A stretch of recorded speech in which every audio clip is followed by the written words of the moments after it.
नमस्कार, मैं हूं सत्यपाल और आप देख रहे हैं CWB हिंदी न्यूज। शक संवत 1945 विक्रम संवत 2080 आज बैसाख माह के कृष्ण पक्ष की प्रतिपदा यानी एकम तिथि और दिन शनिवार है। तदनुसार अंग्रेजी तारीख 6 मई सन 2023। आइए सबसे पहले एक नजर डाल लेते हैं दिन भर की सुर्खियों पर। 70 साल के वे सीएम मनोहर लाल खट्टर, प्रधानमंत्री नरेंद्र मोदी व केंद्रीय गृह मंत्री अमित शाह समेत कई नेताओं ने जन्मदिन पर दी बधाई। हरियाणा में अब बुजुर्गों को बस पास के लिए रोडवेज विभाग जाने की नहीं पड़ेगी जरूरत, अब करना होगा बस ये काम, बताएंगे पूरी खबर। हरियाणा के युवाओं के लिए बड़ी खबर, इस महीने खुलेगा ग्रुप डी सीईटी में आवेदन के लिए पोर्टल, बताएंगे पूरी अपडेट। कुरुक्षेत्र यूनिवर्सिटी ने डेट शीट जारी की, 15 जून से शुरू होंगी ग्रेजुएट व पोस्ट ग्रेजुएट की परीक्षाएं। हरियाणा में खराब गेहूं मामले में होगी एफआईआर, कैथल में डिप्टी सीएम दुष्यंत चौटाला बोले अफसरों पर केस दर्ज होंगे, रिकवरी भी होगी। कैथल पहुंचे डिप्टी सीएम दुष्यंत चौटाला, रसमंगल तीर्थ के कायाकल्प की घोषणा की, बुजुर्गों से कहा मौका मिलते ही पेंशन 5100 रुपए की जाएगी। हरियाणा एसएससी ने ग्रुप सी के 32,000 अभ्यर्थियों को दी राहत, सीईटी पास ओवरेज हो चुके विद्यार्थियों को मिलेगा मौका। 853 अभ्यर्थी मिले हैं जो ओवरेज हो चुके हैं। आवेदन की अंतिम तिथि 5 मई थी, अंतिम तारीख बढ़ाने की अभी तक कोई सूचना नहीं मिली है। रोहतक एमडीयू ने जारी की डेट शीट, 17 मई से शुरू होंगी परीक्षाएं। तैयारियों में जुटे स्टूडेंट्स, प्रशासन ने भी कसी कमर। बीएसएफ ने जारी किया नोटिफिकेशन, 1284 कांस्टेबल भर्ती के लिए सिलेक्शन प्रोसेस में किया बड़ा बदलाव, बताएंगे पूरी खबर। हरियाणा में फिर से सक्रिय होगा एक और पश्चिमी विक्षोभ। पश्चिमी विक्षोभ के सक्रिय होने से 6 व 7 मई को भी हवाओं व गरज चमक के साथ हल्की से मध्यम बारिश हो सकती है। कुछ एक स्थानों पर तेज बारिश की भी संभावना बनी हुई है। इसके बाद 8 मई से राज्य में मौसम आमतौर पर शुष्क हो जाने की संभावना है। और अब खबरें विस्तार से। हरियाणा में ग्रुप डी के पदों पर होने वाली भर्ती को लेकर पोर्टल तैयार कर लिया गया है। इसी महीने से पोर्टल पर युवा नए सिरे से भी पंजीकरण कर पाएंगे। जिन युवाओं ने पहले पंजीकरण कराया हुआ है उनको दोबारा पंजीकरण नहीं करवाना होगा। जिन युवाओं को करेक्शन करनी है वे पोर्टल खुलने के बाद कर सकते हैं। ग्रुप डी की भर्तियों के लिए 10,54,000 युवा पहले से ही आवेदन कर चुके हैं। वहीं हरियाणा कर्मचारी चयन आयोग यानी HSSC ने संभावना व्यक्त की है कि 50,000 से अधिक और भी युवा पंजीकरण करा सकते हैं। बता दें कि प्रदेश में ग्रुप डी के लिए सीईटी की परीक्षा अगस्त व सितंबर होनी है। इससे पहले हरियाणा कर्मचारी चयन आयोग ग्रुप सी की भर्ती प्रक्रिया के लिए स्क्रीनिंग टेस्ट लेने की तैयारी में है। ग्रुप सी के लिए जून में होने वाले स्क्रीनिंग टेस्ट को लेकर जिन सेंटरों की डिटेल हरियाणा कर्मचारी चयन आयोग ने करनाल, पानीपत और कुरुक्षेत्र जिलों से मांगी थी वह मिल चुकी है। 3 जिलों में परीक्षा के बाद युवाओं को विभिन्न विभागों में जॉब दे दी जाएगी।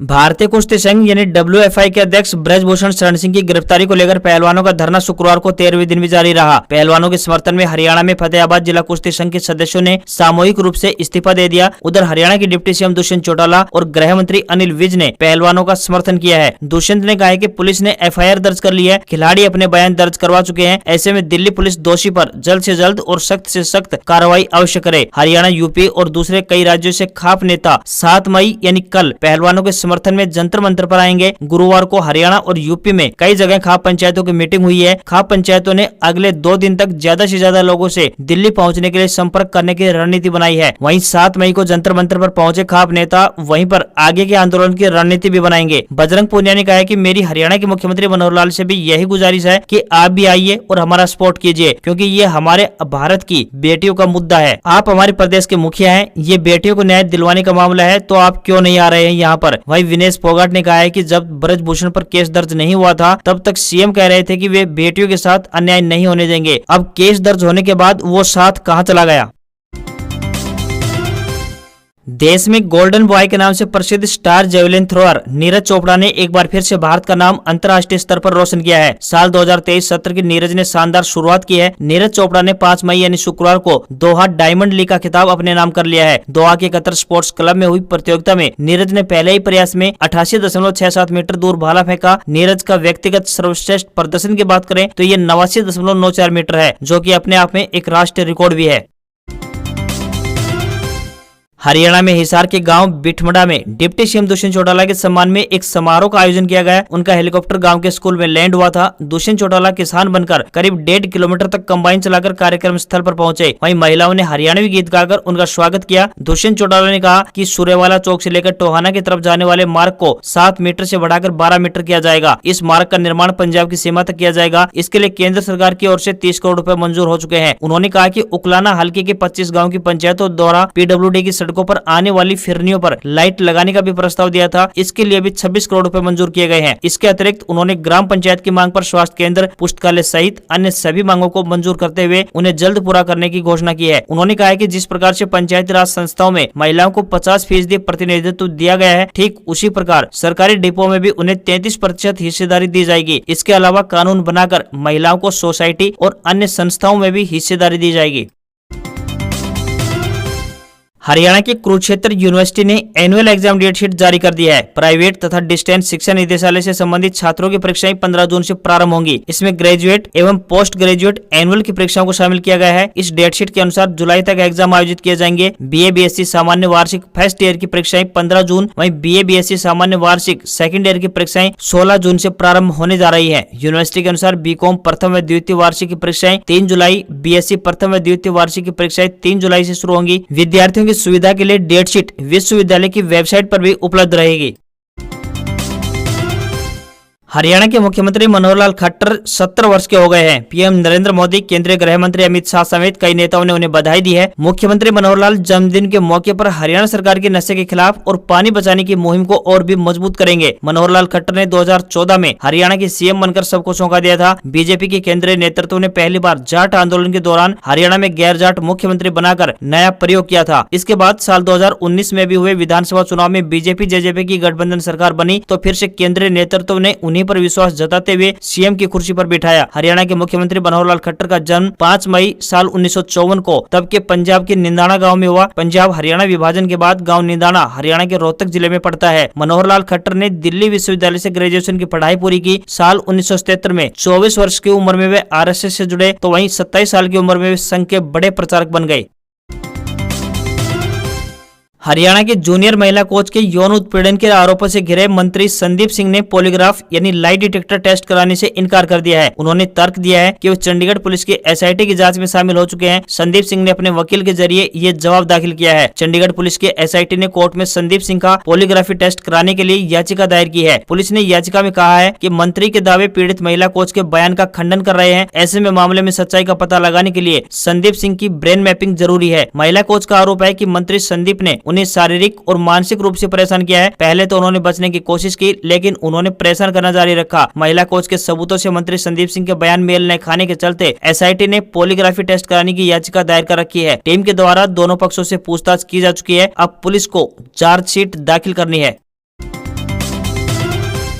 हरियाणा में पिछले सीजन के दौरान विभिन्न जिलों में खराब हुए गेहूं के मामले में प्रदेश सरकार एक्शन में आ गई है। इसके लिए जिम्मेदार अधिकारियों के खिलाफ केस दर्ज किया जाएगा। यह जानकारी हरियाणा के डिप्टी सीएम दुष्यंत चौटाला ने दी है। उन्होंने कहा है कि अधिकारियों के खिलाफ एफआईआर दर्ज करने और उनसे गेहूं की रिकवरी करने के आदेश जारी कर दिए हैं। दुष्यंत चौटाला शुक्रवार को कैथल जिले के गाँव जाखोली में रसमंगल तीर्थ पर आयोजित कार्यक्रम में पहुंचे थे। चौटाला ने जानकारी देते हुए बताया कि सन 2018-19 में कैथल के पुंडरी में गेहूं को खुले में रखा गया था। इस कारण वह गेहूं खराब हो गया था। चौटाला ने बताया कि करीब 10 करोड़ रुपए की कीमत का गेहूं खराब पाया गया था। अब अधिकारियों के खिलाफ एफआईआर दर्ज करने और उनसे खराब गेहूं की रिकवरी करने के आदेश जारी कर दिए हैं। गौरतलब है कि गेहूं खराब होने का मामला अकेले कैथल ही नहीं बल्कि करनाल, कुरुक्षेत्र सहित अन्य जिलों में भी आया था। इसके बाद राज्य स्तर पर एक कमेटी का गठन किया गया था। अब कमेटी की जाँच पूरी हो चुकी है। इसके बाद ही डिप्टी सीएम ने जिम्मेदार अधिकारियों पर केस दर्ज करने की जानकारी दी।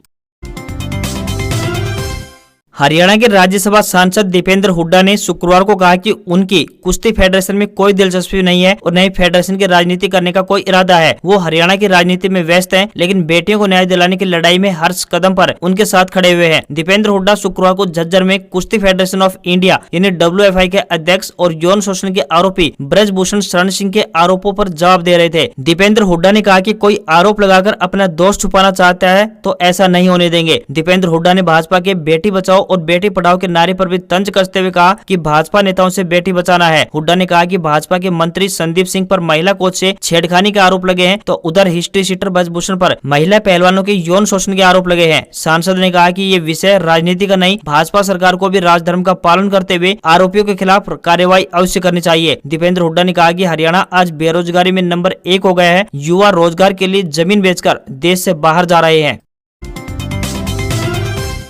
हरियाणा के बिजली मंत्री रणजीत सिंह चौटाला ने कहा है कि प्रदेश में दूसरे चरण में 15 लाख स्मार्ट मीटर लगाए जाएंगे। इसके लिए ऑर्डर जारी कर दिया गया है। पहले चरण में 4 जिलों में 10 लाख मीटर लगाए गए हैं। स्मार्ट मीटर में ट्रांसपेरेंसी है। उन्होंने कहा है कि 8 सालों से हर चीज के रेट बढ़े हैं, लेकिन प्रदेश में बिजली के रेट नहीं बढ़ाए गए। पिछली बार यूक्रेन रूस युद्ध के कारण कोयला और डीजल महंगा हुआ, जिस कारण ये महंगे दामों पर खरीदने पड़े। ऐसे में फ्यूल सरचार्ज एडजस्टमेंट 47 पैसे प्रति यूनिट बढ़ाए गए हैं। यह 1 साल में कवर हो जाएंगे। इससे पहले 8 साल में कभी भी टैरिफ नहीं बढ़ाए गए। रणजीत सिंह ने कहा कि पूरे देश में सोलर लगाने में हरियाणा राजस्थान के बाद दूसरे नंबर पर है। उन्होंने कहा कि इस साल 1 लाख सोलर कनेक्शन देने का लक्ष्य रखा गया है।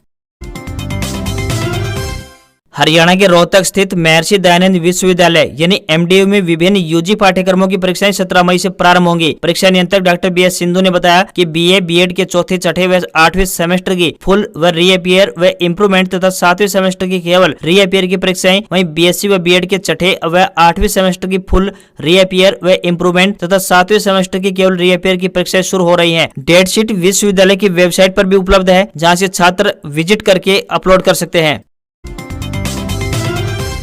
देश भर के विभिन्न विश्वविद्यालयों के पोस्ट ग्रेजुएशन कोर्स में एडमिशन के लिए होने वाली संयुक्त विश्वविद्यालय प्रवेश परीक्षा यानी CUET PG 2023 के लिए रजिस्ट्रेशन की लास्ट डेट बीत चुकी है। अगर आपने रजिस्ट्रेशन कर लिया है और अपने फॉर्म में एग्जाम पेपर कोड, कोर्स और विश्वविद्यालयों में बदलाव करना चाहते हैं तो इसे आज यानी 6 मई से कर सकते हैं। एनटीए की ओर से फॉर्म में करेक्शन के लिए विंडो 6 से लेकर 8 मई के बीच ओपन की जाएगी। CUET PG परीक्षा का आयोजन 5 जून से लेकर 12 जून तक किया जाएगा। यह परीक्षा 2 शिफ्ट में होगी। पहली शिफ्ट दोपहर 10 बजे से लेकर 12 बजे तक, तो वहीं दूसरी शिफ्ट 3 बजे से लेकर 5 बजे तक होगी। परीक्षा 2 घंटे यानी कि 120 मिनट तक चलेगी। CUET PG के स्कोर के आधार पर विभिन्न कोर्स के लिए अलग अलग यूनिवर्सिटी में एडमिशन होगा।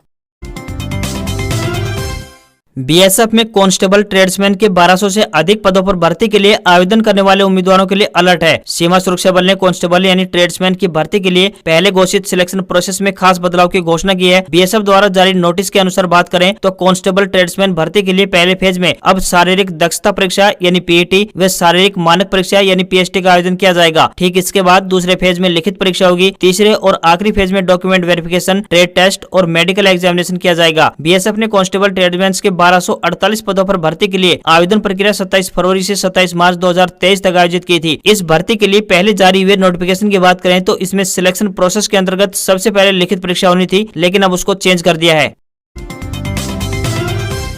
हरियाणा में बुजुर्गों की रोडवेज यात्रा को और शुभ बनाने के लिए राज्य सरकार ने पास के लिए किराए में 50% की छूट के साथ नई सुविधा दी है। परिवहन विभाग के द्वारा 60 से 65 वर्ष की आयु वर्ग के वरिष्ठ नागरिकों जो कि रोडवेज बसों में यात्रा करने के लिए किराए में रियायत के हकदार हैं, उनके लिए केंद्रीयकृत पास बनाए जा रहे हैं। इसके लिए बुजुर्गों को रोडवेज विभाग के चक्कर लगाने की अब आवश्यकता नहीं है। वह अपनी फैमिली ID, एक फोटो और ID प्रूफ के साथ किसी भी CSC सेंटर में जाकर पोर्टल पर आवेदन कर सकता है। लाभार्थी बुजुर्गों का कहना है कि सरकार के इस फैसले से बुजुर्गों को काफी राहत मिली है। वहीं रोडवेज प्रबंधन ने अपील की है कि बुजुर्ग अपनी सही जानकारी अपलोड करें ताकि पास बनवाने में किसी भी तरह की कोई परेशानी न आए। कमजोर ग्लोबल संकेतों के बीच घरेलू शेयर बाजार में गिरावट देखने को मिली है। सेंसेक्स 694 अंक गिरकर 61,054 के स्तर पर बंद हुआ। वहीं निफ्टी की बात करें तो 186 अंक गिरा, ये 18,069 के स्तर पर बंद हुआ। बाजार की कमजोरी में मेटल और बैंक शेयर सबसे आगे रहे। वहीं सेंसेक्स के 30 शेयरों में से 20 में गिरावट तो 10 में बढ़त दिखाई दी। वहीं अंतर्राष्ट्रीय बाजार में कच्चे तेल की कीमत में गिरावट जारी है। ब्रेंट क्रूड $72 पर आ गया है। हालांकि पेट्रोल डीजल के दाम में कोई बदलाव नहीं हुआ है। दिल्ली में पेट्रोल की कीमत ₹96.72 जबकि डीजल ₹89.62 पैसे प्रति लीटर पर बिक रहा है। वहीं देश के 16 राज्यों में पेट्रोल ₹100 प्रति लीटर से ऊपर बना हुआ है। वहीं सोने व चांदी की कीमतों की बात करें तो सराफा बाजार में 1 किलो चांदी की कीमत ₹78,250 पहुंच चुकी है। वहीं 10 ग्राम 22 कैरेट सोने के भाव ₹57,350 प्रति 10 ग्राम पर पहुंच चुके हैं। वहीं $1 का रेट ₹81.73 पर पहुंच चुका है। आज खबरों में बस इतना ही। देखते रहिए हरियाणा का सबसे बेहतरीन news channel CWB Hindi news. नमस्कार।